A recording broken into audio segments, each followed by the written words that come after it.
Sir అసలు ఇప్పుడున్న జనరేషన్కి చంద్రబాబు నాయుడు గారు నిజంగా హైదరాబాద్లో పార్టీని బలోపేతం చేస్తే ఎంత షార్ట్ పీరియడ్లో అసలు ఇప్పుడున్న జనరేషన్కి ఆయన ఏం చేసేవన్నా తెలుస్తుంది, రీచ్ అవుతుంది. ఇప్పుడు ఐఎస్బి ఉంది, ఆయన కట్టించింది. భారత్ బయోటెక్ ఆయనది, ఆయన హయాంలోనే కదా ఇవన్నీ వచ్చింది. సో వాళ్ళు ఇప్పుడు చరిత్రను మొన్నటి వరకు వక్రీకరించి చెప్పారు కాబట్టి కేసీఆర్ అసలు చంద్రబాబు నాయుడు ఏం చేశాడు తెలంగాణకి అనేది కనుక చెప్పగలిగితే పార్టీ వైపు నుంచి ఇప్పుడు జనరేషన్ ఉంటుంది. అసలు ఏది నిజం ఏది అబద్ధం అనేది ముందైతే చర్చ పెట్టాలి కదా.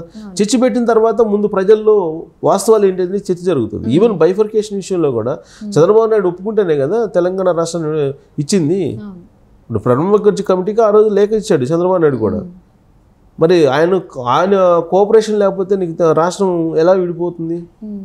లెటర్ తీసుకున్నారు కదా, ఇదే కేసీఆర్ లెటర్ ఇచ్చారని చెప్పట్లేదు కదా ఆయన.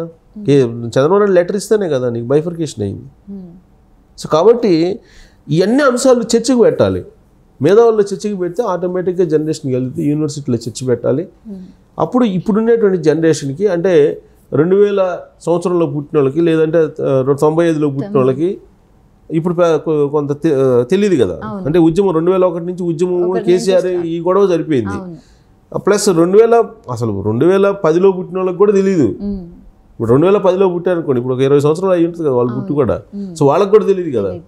సో కాబట్టి 2010 అంటే 14 సంవత్సరాలు అంటే జనరేషన్ గ్యాప్. అంటే 18 ఇయర్స్కి ఓటు హక్కు వస్తుంది కదా. సో 18 ఇయర్స్ ఇప్పుడు యూత్కి తెలియజేయాలి. తెలియజేస్తే కనుక అసలు నిజాలు ఏంది అబద్ధాలు ఏంది అనేది తెలిస్తే అప్పుడు చంద్రబాబు నాయుడిని తెలంగాణ దేవుడు అనుకుంటారా లేకపోతే దెయ్యం అనుకుంటారా అనేది వాళ్ళకు వదిలిపెట్టాలి.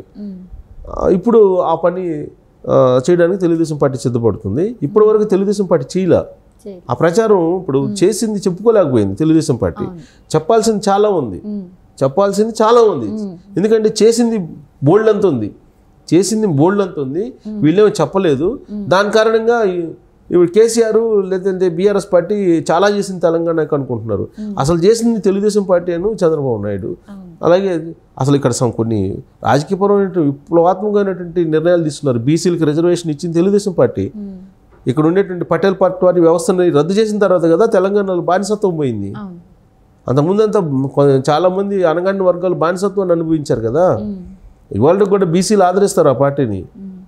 సో కాబట్టి అనేకమైనటువంటి సంస్కరణలు రాజకీయ సంస్కరణలు తీసుకొచ్చి సమాజంలో ఒక విప్లవం తీసుకొచ్చింది తెలుగుదేశం పార్టీ. కాబట్టి ఇవన్నీ అంశాలు చెప్పాల్సిన బాధ్యత తెలుగుదేశం పార్టీ పైన ఉంది.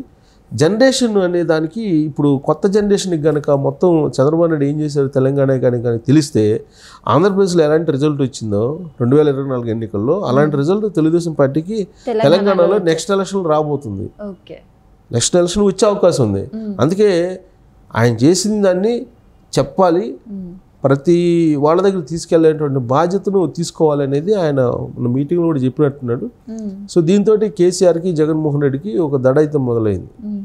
అంటే వాళ్ళు ఇప్పుడు అసలు చరిత్ర తెలిస్తే కదా అసలు మొత్తం డిబేట్ అయితే కదా అసలు క్రీమ్ వచ్చేది. సో అలా చెప్పాలి తెలుగుదేశం పార్టీకి సంబంధించి చంద్రబాబు నాయుడు ఏం చెప్పారు అనేది. అప్పుడు అందుకే ఇప్పుడు బీఆర్ఎస్ పార్టీలో కేసీఆర్లో ఒక అలజడి అయితే ప్రారంభమైందని చెప్పచ్చు. సార్ అయితే నిన్న ఎన్టీఆర్ ట్రస్ట్లో బీఆర్ఎస్ పార్టీ ఎమ్మెల్యేలు కూడా వచ్చి అక్కడ పార్టిసిపేట్ చేశారు. అసలు బీఆర్ఎస్ పార్టీ నుంచి ఎమ్మెల్యేలు ఎందుకు వచ్చారు సార్? ఇప్పుడు అది పాజిటివ్ సంకేతం తెలుగుదేశం పార్టీ. కారణం ఏంటంటే ఇప్పుడు ఎప్పుడైతే చంద్రబాబు నాయుడు వచ్చి ఈ పార్టీని బలోపేతం చేయాలి, గతంలో తను చేసినటువంటి పనులు ఏదైతే మంచి పనులు ఉన్నాయో వాటన్నింటినీ కూడా తెలంగాణ సమాజానికి తీసుకెళ్ళి జనరేషన్ గ్యాప్ని తగ్గించేసి ఇప్పుడున్న జనరేషన్కి తెలియజేయాలి అనేటువంటి సంకేతం ఇచ్చేశారు. అప్పుడు బీఆర్ఎస్ పార్టీకి కొంత అలజడి మొదలైంది. కారణం ఏంటంటే ఇప్పుడు బీఆర్ఎస్లో ఉన్నటువంటి వాళ్ళు 100% పూర్వపు తెలుగుదేశం పార్టీకి సంబంధించినటువంటి లీడర్లు, ఇంక్లూడింగ్ కేసీఆర్ కూడా తెలుగుదేశం పార్టీ నుంచి వచ్చినటువంటి లీడరే. సో ఇప్పుడు తెలుగుదేశం పార్టీ బలపడుతుంది అని చెప్పడానికి సంకేతం ఏంటంటే ఎన్టీఆర్ ట్రస్ట్లో చంద్రబాబు నాయుడు మీటింగే ఒక ఉదాహరణ. ఆ మీటింగ్కి బీఆర్ఎస్ పార్టీకి సంబంధించిన ఎమ్మెల్యేలు ఇద్దరితో పాటు అనేక మంది వచ్చారు. క్రౌడ్, ఆ క్రౌడ్ని చూస్తే కనుక తెలుగుదేశం పార్టీకి తెలంగాణలో ఉన్నటువంటి ఆదరణ ఏంటి అనేది అర్థమవుతుంది. హాజరైనటువంటి వాళ్ళలో ఎమ్మెల్యేలు ఎవరు అని అంటే ఒకళ్ళు Prakash Goud Rajendra Nagar MLA BRS party, 2 Arekapudi Gandhi ఆయన, ఇద్దరు హాజరయ్యారు.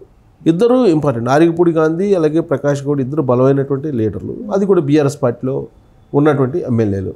జనరల్గా అధికారంలో ఉన్నటువంటి పార్టీకి వెళ్తూ ఉంటారు. ఇప్పుడు ఈ మధ్య కాలంలో దాదాపు 7-8 మంది బీఆర్ఎస్ పార్టీకి సంబంధించిన ఎమ్మెల్యేలు కాంగ్రెస్ పార్టీకి సంబంధించినటువంటి పార్టీలో కలవడానికి సిద్ధమయ్యారు. దాదాపు ఇప్పుడు గతంలో కానీ ఇప్పుడు కానీ 12 మంది దాకా కాంగ్రెస్ పార్టీతో టచ్లో ఉన్నారు. గ్రేటర్ హైదరాబాద్కి సంబంధించినటువంటి ఎమ్మెల్యేలు కూడా త్వరలోనే కాంగ్రెస్ పార్టీలో చేరతారని చెప్పి ప్రచారం జరుగుతుంది. ఇలాంటి పరిస్థితుల్లో చంద్రబాబు నాయుడు మీటింగ్కి వీళ్ళిద్దరు హాజరయ్యారు, బీఆర్ఎస్ పార్టీకి సంబంధించినటువంటి ఎమ్మెల్యేలు. అంటే ఏంటి అర్థం ఏంటి అని అంటే, గ్రేటర్ హైదరాబాద్లో తెలుగుదేశం పార్టీ చాలా బలంగా ఉంది. రేపు రాబోయేటువంటి ఎన్నికల్లో గ్రేటర్ హైదరాబాద్ ఎన్నికలు వచ్చే ఏడాది రాబోతున్నాయి. ఈ గ్రేటర్ హైదరాబాద్ ఎన్నికల్లో తెలుగుదేశం పార్టీలో చేరితే, తెలుగుదేశం పార్టీలో పనిచేస్తే ఖచ్చితంగా వాళ్ళు లీడర్లుగా ఎదిగే అవకాశం ఉంది. ప్లస్ ఉన్నటువంటి లీడర్లు ఇక్కడికి వస్తే కనుక పార్టీ బలోపేతం అయ్యేటువంటి అవకాశం ఉంది. ప్లస్ వీళ్ళిద్దరూ కూడా పూర్వపు తెలుగుదేశం పార్టీ 100% తెలుగుదేశం పార్టీ వాళ్ళే ఉన్నారు బీఆర్ఎస్ పార్టీలో, క్యాడర్ కానీ లీడర్లు కానీ. సో ఇప్పుడు తెలుగుదేశం పార్టీ బలోపేతం అవుతుంది, బీఆర్ఎస్ పార్టీ పని అయిపోయింది అనేటువంటి భావం తెలంగాణ సమాజంలోకి వెళ్ళిపోయింది. ఎందుకంటే ఆయన మీద ఎంక్వైరీలు నడుస్తున్నాయి, ఫోన్ ట్యాపింగ్ కేసు నడుస్తుంది, కాళేశ్వరం నడుస్తుంది, ఎలక్ట్రిసిటీకి సంబంధించిన పీపీఎల్ మీద నడుస్తుంది, ఇంకోవైపు లిక్కర్ స్కామ్, ఇవన్నీ నడుస్తున్నాయి. ఈ కేసులన్నింటినీ మొత్తం విచారణ ఫైనల్ అయితే కనుక ఖచ్చితంగా జైలుకు పోవడం ఖాయం కల్వకుంట్ల ఫ్యామిలీ టోటల్గా. సో కాబట్టి ఆ పార్టీకి ఇక భవిష్యత్తు లేదు. తెలంగాణ సమాజం ఆ పార్టీని ఆదరించరు, కేసీఆర్ని అసలు తెలంగాణ సమాజం ఇక నమ్మదు అనేటువంటి ఒపీనియన్కి వచ్చేసారు లీడర్లు. సో దాంతో ఇప్పుడు బీఆర్ఎస్ పార్టీని వదిలిపెట్టి తెలుగుదేశం పార్టీ వైపు వస్తున్నారు. అది కూడా గ్రేటర్ హైదరాబాదు, నల్గొండ, ఖమ్మం ఈ ఏరియాలో ఎక్కువగా, ఆదిలాబాద్, నిజామాబాద్ ఇక్కడ ఎక్కువ మంది తెలుగుదేశం పార్టీ వైపు వస్తున్నారు. అందుకే చంద్రబాబు నాయుడు రాగానే కిక్కిరిసిపోయింది ఎన్టీఆర్ ట్రస్ట్. సో కాబట్టి ఇప్పుడు ఈ పరిణామం చూసిన తర్వాత కేసీఆర్కి జగన్కి ఇద్దరికి కూడా ఒక సినిమా కనపడుతుంది. కారణం ఏంటంటే ఇద్దరు ఒకే పొజిషన్లో ఉన్నారు, గురు శిష్యులు. సో చంద్రబాబు నాయుడు ఇక్కడ బలోపేతం చేస్తారు పార్టీని. గత ఎన్నికల నుంచి దాదాపుగా 2014 ఎన్నికల తర్వాత బలహీనపడుతూ వచ్చింది పార్టీ. సో 2018 అసెంబ్లీ ఎన్నికల్లో కాంగ్రెస్ పార్టీతో పొత్తు పెట్టుకున్నారు, 2019 లోక్సభ ఎన్నికల్లో కూడా పొత్తు పెట్టుకున్నారు కాంగ్రెస్ పార్టీ, తెలుగుదేశం పార్టీ. కానీ అది వర్కౌట్ కాల. కాబట్టి ఇప్పుడు ఆల్రెడీ ఆంధ్రప్రదేశ్లో బీజేపీ, జనసేన, తెలుగుదేశం పార్టీ పొత్తుంది. అదే పొత్తుతోటి కూటమితోటి ఇక్కడికి ఎంటర్ అవుతుంది. సో ఎంటర్ అయినప్పుడు ఆటోమేటిక్గా అధికారంలోకి రావడానికి అవకాశం ఉంది. బీజేపీ అధికారంలో రావచ్చు. బీజేపీ అధికారంలో వచ్చిందంటే కూటమిలో భాగస్వామి కదా తెలుగుదేశం పార్టీ. ప్రత్యేకించి హైదరాబాద్, గ్రేటర్ హైదరాబాద్లో తెలుగుదేశం పార్టీకి స్ట్రాంగ్ హోల్డ్ ఉంది. కాబట్టి ఆరంగేట్రం గ్రేటర్ హైదరాబాద్ ఎన్నికల నుంచే తెలుగుదేశం పార్టీ చేయడానికి ప్రారంభమైంది. అంటే మరోసారి ఆరంగేట్రం, ఫ్రెష్ ఆరంగేట్రం చేయడానికి. సో కాబట్టి ఆ ఇద్దరు ఎమ్మెల్యేలు హాజరు కావడం వెనుక ఆంతర్యం అది. గ్రేటర్ హైదరాబాద్ ఎన్నికల్లో తెలుగుదేశం పార్టీ కనుక కీలక సంఖ్యలో కార్పొరేటర్లు కనుక గెలుచుకోగలిగితే జనరల్ ఎలక్షన్కి ఖచ్చితంగా బలోపేతం అయ్యేటువంటి అవకాశం ఉంది. అది ఎప్పుడైతే బలోపేతం అవుతుందో బీఆర్ఎస్ పార్టీ ఖాళీ అవుతూ వస్తుంది. సో దీంతో జగన్మోహన్ రెడ్డి, కేసీఆర్ ఏం చేయాలి అనే దాని మీద తర్జన భర్జన పడుతూ వాళ్ళు జరుగుతున్నటువంటి అంశాలని ఒక సినిమా చూసినట్టు చూస్తున్నారు.